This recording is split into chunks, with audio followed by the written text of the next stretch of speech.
I think he just knew the ins and outs of how their bureaucracy worked, and he worked it for his own personal benefit. They say this project is supposed to have an impact for the next 70 years. And I don't think that this project has a positive impact whatsoever. So you're telling me you're gonna negatively impact the water system for the next 70 years? Yeah, I just gotta keep knocking on doors and talking to some people.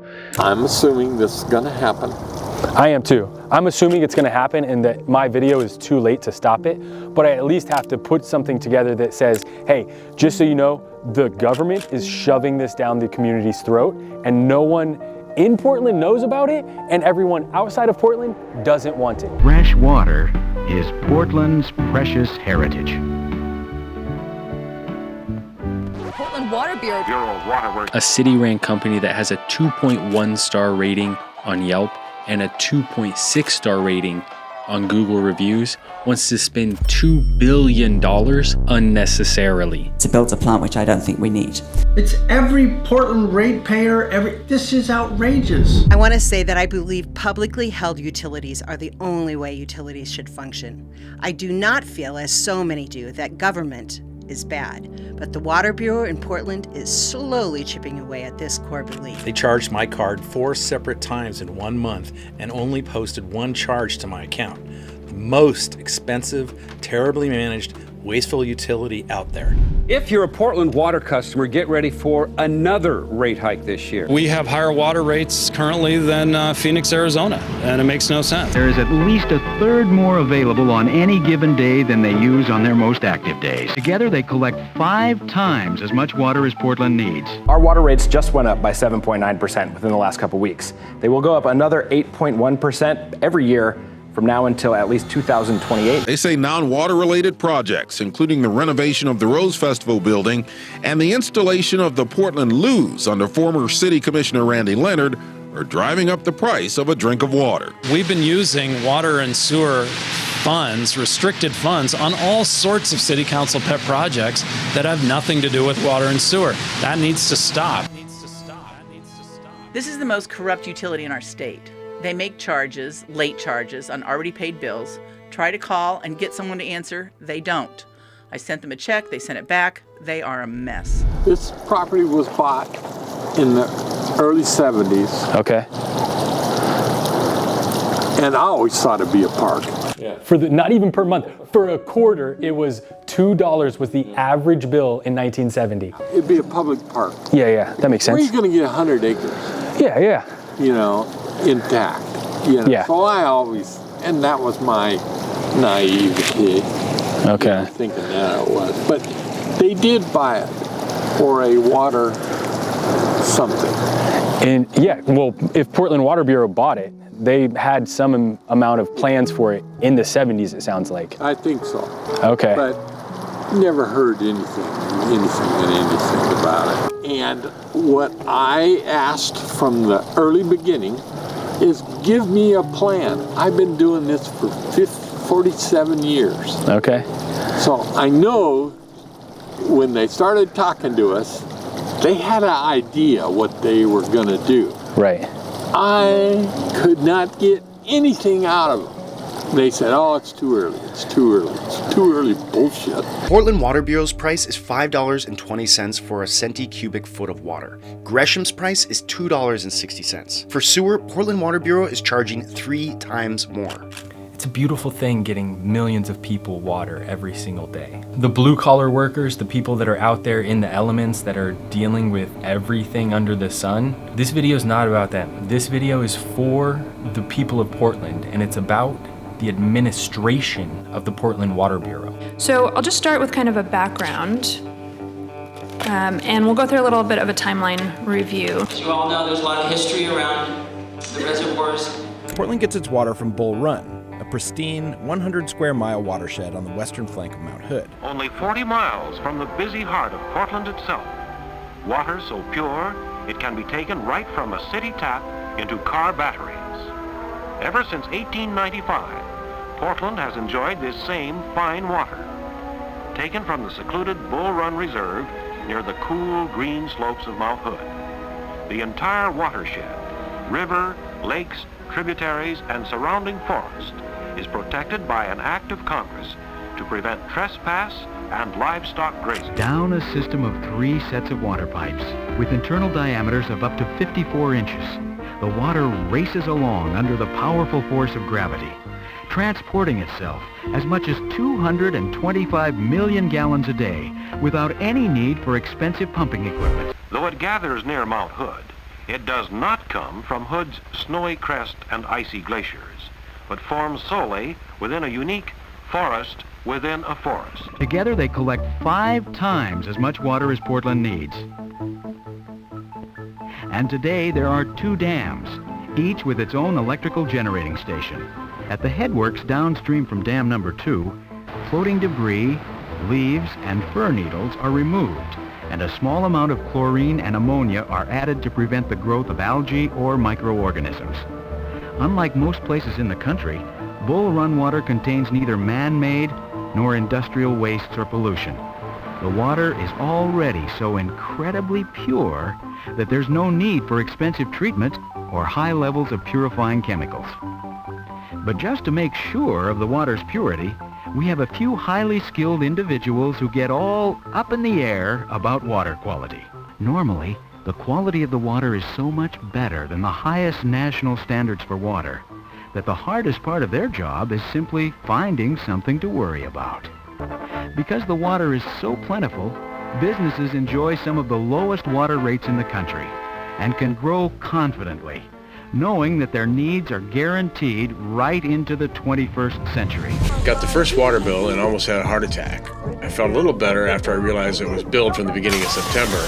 Still, I cannot imagine to pay $500 for 3 months' water. I need help from fellow PDXers.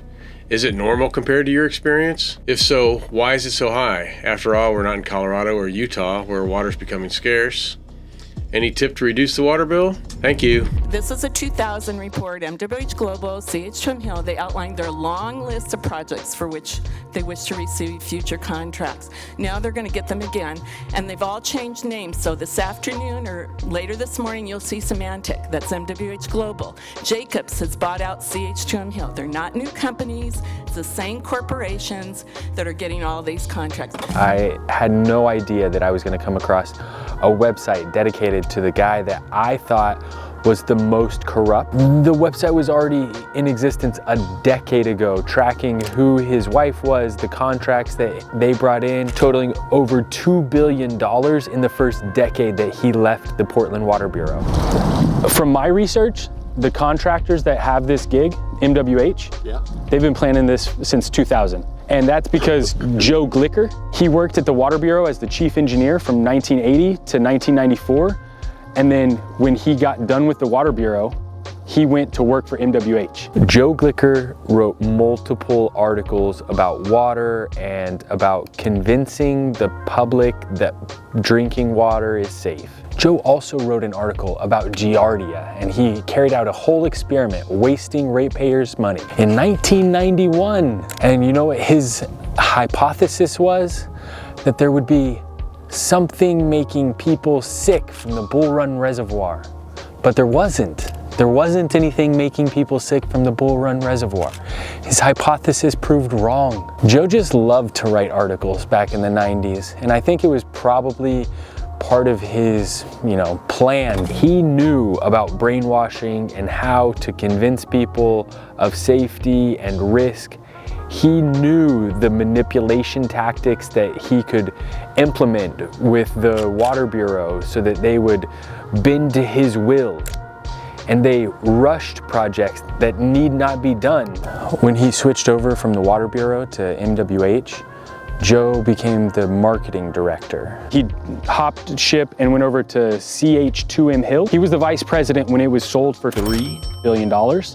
So I think he just knew the ins and outs of how their bureaucracy worked, and he worked it for his own personal benefit. Water utilities are trying to balance customer needs, infrastructure needs, and there aren't enough dollars out there. We are now to the end of pure Bull Run water, and for no good reason. For years, the water from Bull Run was so clean, the city was given an exemption from a federal rule requiring treatment of surface water. But in 2017, the pathogen Cryptosporidium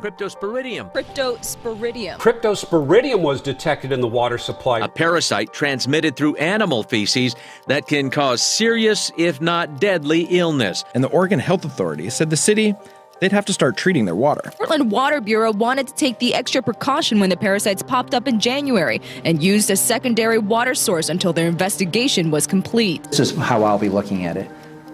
What is the least cost option that takes care of the regulatory concern, which is Cryptosporidium? One option is an ultraviolet disinfection system, similar to this one used in Seattle, which inactivates the parasite. We've actually gotten a head start there because we did a design for that process about 5 years ago. Deputy Director Gabriel Salmer tells me the UV solution would cost just over $100 million. The Water Bureau's other option is a filtration system that actually removes the parasite, but at a cost 3 to 5 times higher than the UV treatment. Back in 2017, the original conversations were around $350 to $500 million. Previous estimates have been between $100 million and $385 million. The most recent estimate? $1.865 billion. That would make the plant the second most expensive infrastructure project in the city's history. What's the first expensive? Well, that answer is a little tricky. Technically, it's the big pipe. This is the big pipe that goes under the Willamette River, prevents sewage overflows, and that project cost $1.4 billion, and I think it was 2011. So with inflation, I put it into a calculator, it came out to 1.89. This one is at 1.865, I believe. And probably growing. The city ultimately decided to treat its water through a filtration process. Filtration allows us to provide a greater level of resiliency in our water to protect us now and into the future from things like turbidity events. When we have rainstorms and we get mud into the water, we'll be able to take that out. Whereas right now we may have to turn our system off. We do have a plan B, which is we can go to groundwater. And this is now being appealed to LUBA, the Land Use Board of Appeals. The appeal board is in Salem. Yeah. They don't give a shit. The water is great, but dang, it costs a lot. Portland has a monopoly, so they can charge you as much as they want. The total cost for the project, it went up by 24% in just the last year alone. Because most Water Bureau contracts do increase by 25%, which they're allowed to do without bringing it back to council. My concern is the 24% becomes another 24% next year, and then another 24% the year after that. And my question is, what's our fail-safe? At what point do we pull the plug? There isn't really the option to pull the plug, though. At least according to Peters, who said there's no wiggle room in the agreement that says they must begin treatment by 2027. And why does it have to be built there? Well, they considered a bunch of different places, I think 6 in total, and they came out with a report detailing kind of the pros and cons of each one. They thought about putting them up at the headworks, up at Bull Run. But to do it there, they would have to pump the water up. And right now, the whole system is gravity fed, so there's no pumps involved. 24 full-time employees, plus the just management of chemicals and so on and so forth. They're expected to pay like $850,000 more than they would if they just did the UV. And the UV can be done at the headwaters. At the headwaters. A facility that we use to do some very simple but important treatment of water. Right now, Portland Water Bureau has 350,000 wholesale customers. That is like City of Gresham, City of Tualatin, Tualatin Valley Water District, Rockwood. All these folks are buying water, treated water, from Portland Water Bureau. These are the folks who will be bearing the cost of the plant. Now, the rate increases that Portland Water Bureau said, they went on record as saying 8% per year for probably a decade. But that was based on 1 million ratepayers on an $850 million plant. Well, since then, every single one of these wholesale customers has said, no, too expensive, man, we're out. Gresham is drilling their own wells. Tualatin Valley and Tualatin are going to be using Willamette River water. They got that approval. They just put a 12-inch main line from Sandy all the way out here. Okay. So they spent millions of dollars. Money. Yeah.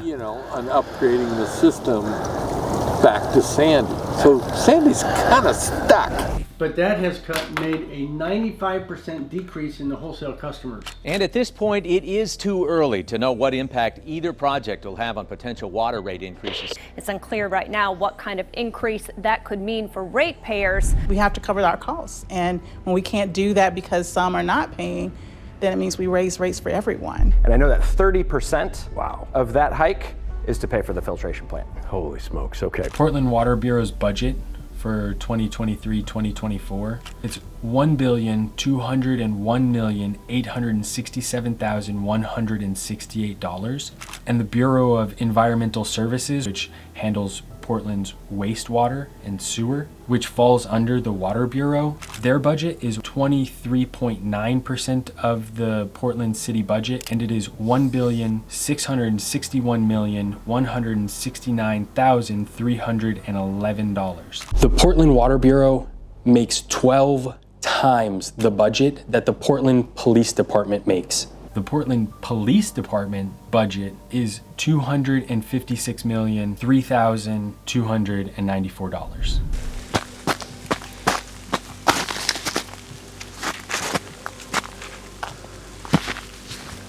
Absolutely incredible numbers by the Portland Water Bureau. If you're wondering where Portland's mayor and city councilors were, well, either they were caught up in their own scandal. Bo Breedlove and I had a sexual relationship for a few months in the summer of 2005. They ran on trying to rein in the Portland Water Bureau and started out at 14% projected, then they proposed 7.8%, and I got it under 5. I'm happy about that. I'll never rest until we get it to 0, but we're not going to get it there in the first year. The mayor has been critical of past water and sewer spending and says he's making sure that water and sewer rates are actually going to pay for water and sewer projects. Which sounds great until you realize that Charlie Hales' career, his resume, reads like a revolving door between city commissioner and vice president and mayor and captain of his own ship so that he can be vice president, but not without looking so corrupt that it was immediately after.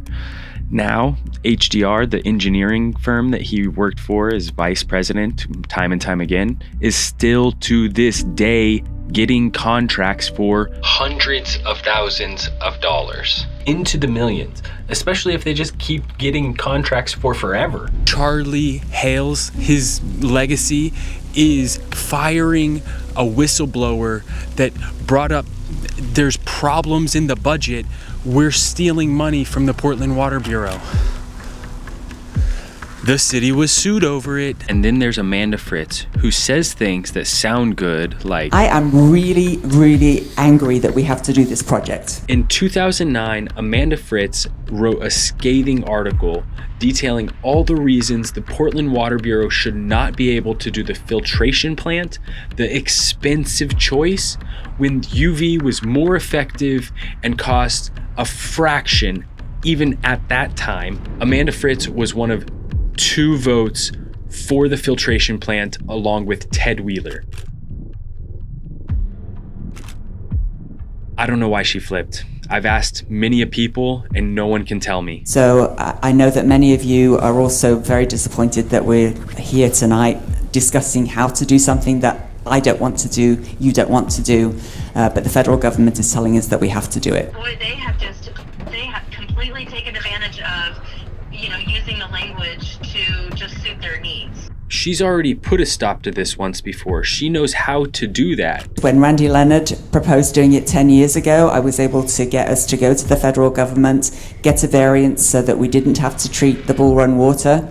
And that all we had to do was to test for cryptosporidium. And for 10 years, we have avoided doing this project. Amanda Fritz is being disingenuous there. She's saying that, whoa, they're making us do it. I think somebody can pull the plug on this whole thing and say, stop, this is ridiculous. We're not doing this. Who is that person? Is that Mingus Maps or Ted Wheeler right now? Well, currently I think it would be Ted Wheeler, ultimately. Okay. Mingus could, because he's the commissioner, but it could, but Ted Wheeler has, I think, the authority over maps. That 0 rate increase won't happen now because of those prior commitments. Only time will tell if we ever see a year where we get that zero rate increase. The middle class is suffering. You need to do something to lower rates. There are thousands of people in our community who can't afford to pay their bills. And at this point, some of them are thousands of dollars behind in debt. It's a struggle for those trying to get by and also for the city trying to balance the budget. On average, the customer also has their water shut off for 57 days. I have never in my life seen such a large balances that people owe for their water and sewer. Alla Kasimova has been with Our Just Future for more than a decade. The nonprofit pays off water or utility bills for qualifying customers, in addition to other services aimed to stabilize the city's most vulnerable populations. Kasimova says the organization now averages 60 calls a week from those seeking help with water bills. Why does Oregon have the second highest water rate of all the states when water is so abundant in this state? I realize we don't have other water options, but I hope Portland Water Bureau will at least consider the way they treat and listen to their customers. It is scary to be told that your water is being shut off and that you're being charged extra money. And getting mixed messages and not being listened to only makes it worse. It's not because of a supply and demand type of issue. That's the thing. Now, do you get the sense that they truly forgot those pipes? Oh, no. They say they forgot the pipes, but if you look, they actually just didn't put them on because they say they hadn't decided which ones because, well, so many people's pipes are so different. And, well, we couldn't even estimate how much it would cost, but now it's $850 million. If we already have to spend over $500 million on pipes, can we forget the filtration plant for now? There is 2,250 miles of pipe in Portland, and it's all laid by the Portland Water Bureau. Whose decision was it to come in and change up and possibly create toxins in the environment itself? Thank you for clarifying. So the federal government says that we're no longer allowed to leave the reservoirs connected to the drinking water system on the outlet. We're going to discuss that. From what I understand, the cryptosporidium issue was the reason for the LT2 law that the EPA put in. Yeah. But the LT2 law was created as a reaction to cryptosporidium sewage getting put into the drinking water in Milwaukee in 1993. In 93, the city of Portland told Joe Glicker, the chief engineer at the time, to go to DC and help them figure out how to write a law so that this didn't happen again. So they wrote LT2, and Joe Glicker came home, retired, and started working for the company that knew they would have to build billions of dollars of infrastructure across the country. Portland's drinking water is out in a lake that no one can access. So there's zero issues with cryptosporidium potentially getting into our drinking water. I think further, I think that is so minute that they're worried about a fire. They're worried about a slide. Amp Creek fire, you're the head of the Water Bureau, and that's burning near Portland's water supply, the Bull Run watershed. Fortunately, we have a little bit cooler weather. We did have some rain that's helped a little bit, but the fire's still burning, still out of control. How concerned have you been about it contaminating the water supply? Extremely concerned.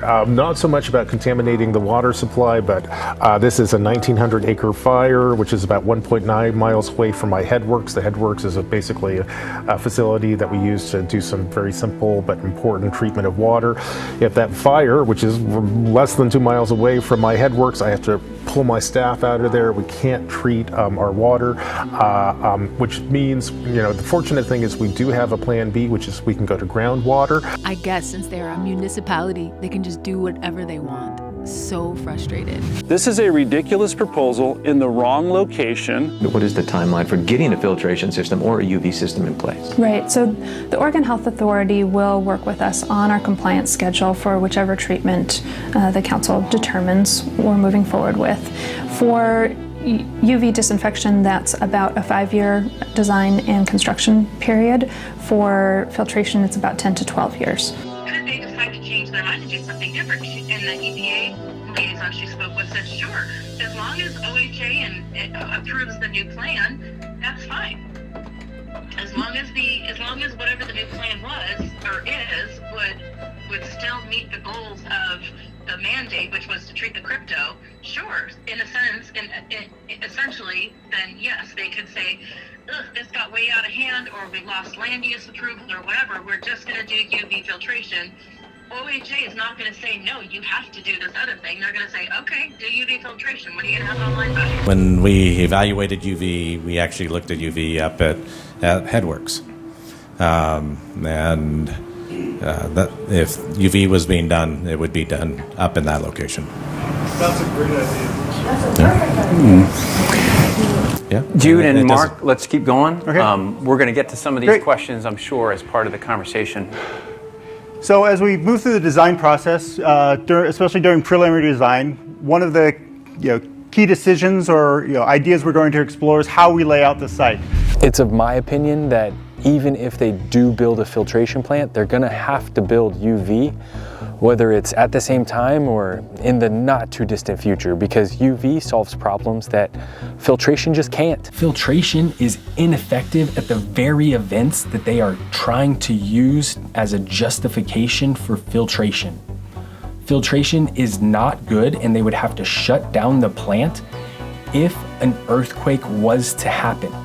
You can see it in Amanda Fritz's letter to her constituents. She's saying all the reasons that she does not think that the Portland Water Bureau should build a filtration plant over UV. Of the 16 microorganisms that are an issue for the EPA or the Oregon Health Authority, 9 of them can be dealt with UV, and only 4 of them can be dealt with by filtration. UV is highly effective against E. coli, hepatitis A, and has minimal effect on salmonella, but filtration has no effect on salmonella, is not effective against hepatitis A or E. coli. The Portland Water Bureau is going to build this filtration plant only to need to do the UV in the future. So much stuff that Portland needs right now. That's not one of them. Totally, and that I actually think that the Portland Water Bureau is partially responsible for the devastation that is Portland currently, just with the amount of turmoil they press upon landlords to press upon their tenants and homeowners in general in Portland, with the price of water being more than they might pay for their actual house. I can't prove it. There's no study that says, oh yeah, Portland Water Bureau evicted all of these people, but I do think that that is a very big factor in where Portland is now, and I think that there's a real potential that in the next decade Portland almost becomes a ghost town because of this issue. Listen, I'm not alleging any criminality here. All I'm saying is that I'm seeing some morally bankrupt things happening, and Portlanders should wake up to this. Portlanders have a responsibility to take control of their city and say, we're not going to let the government just do whatever it wants and say yes, yes, yes all the time. Listen, I know Portland knows how to protest. It's time for Portlanders to say no. It's time for Portlanders to say, you're going to spend our money correctly and you're going to be able to help in the right ways. Building a UV at the Headworks is absolutely the right answer. It's the cheapest, it's the most effective. It's not wasting Portland ratepayers' money. It's not making all of the cities surrounding Portland have to engage in building new infrastructure just to support this. Nobody's gonna have to change any more laws and take out wording to keep rural areas rural in the future. We need to put a stop to this before it goes any further. For everybody outside of Portland that's watching this and they're thinking, wow, that's crazy. The separation of water and sewer as a fee, as a bill, is still happening across the nation. There's no way that I saw that a city has been able to measure the amount of sewage. So they approximate it and they charge you whatever they think is appropriate. There's still time to put a stop to that in your town. As they say in politics, that's where money spins the most. If you want more information, it's out there. Bull Run Water Guardians is where I would definitely recommend starting. The Cottrell CPO is fighting hard to make sure that they take this to LUBA and fight back, because somebody has to. The things that Multnomah County did that was real sneaky is they took out the criteria that would have stopped this whole thing, which part of that criteria was you can't require infrastructure improvements for the purpose of, building a new facility or building a new, they call it a community use. Well, they upgraded the substation out by Scenic Fruit Company about 3 or 4 years ago. As soon as this project was looked at and they started looking at all the land use criteria, they went ahead and upgraded that, and solely so they could send out a bigger wire down and have a single phase, a dedicated phase of service to the Water Bureau. Wow, I did not know that was why they upgraded that. They had a housekeeping meeting, and in the housekeeping, they're supposed to go through and correct things like commas or, misspelled words or redundancies, things like that, right? They said, oh, this wasn't supposed to be in there. That accidentally got included on the last run, and it should have never been in there. And they took it back out. And that right there would have precluded this whole facility from even being considered. And that is Multnomah County Code 397515. A through H is the utility facilities community service conditional use criteria. All letters A through H have to be met. Well, it used to be A through either I or J. Wow. And it was. We wouldn't even be having this conversation. Isn't that crazy? Like the shit that they have done, the underhanded, backdoor, So it's been really interesting. It's very interesting. Wow. Yeah, no, it's the most corrupt that I have ever stumbled upon.